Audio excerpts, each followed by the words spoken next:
বেঁচে যে আছি এটাই আশ্চর্য ব্যাপার। সকালে দাঁত মাজার জন্য টুথপেস্ট নিলাম, এর মধ্যে নাকি ক্যান্সারের উপাদান। নাস্তায় একটু পরোটা খেলাম, সেটাও আবার ভেজাল তেলে ভাজা।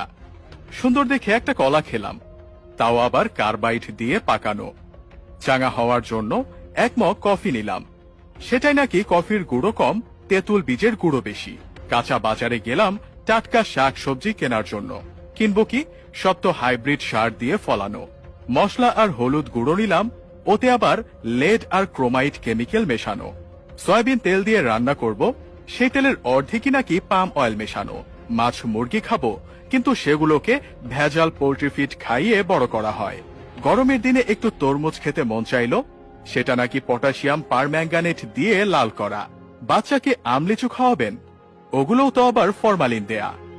একটু মিষ্টি খেতে মন চাইলো, জিলাপি নিলাম, সেটা নাকি পোড়া মোবিল দিয়ে মচমচে করা। ইফতারে গলা ভেজাতে শরবত খাবো, তাতে মেশানো হয়েছে ক্ষতিকর রং আর কেমিক্যাল।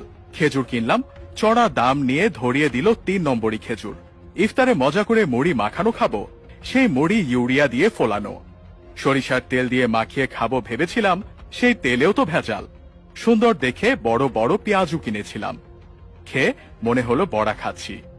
আলুর চপে আলুর নামগন্ধ নেই, বেগুনিতে বেগুন খুঁজে পেলাম না।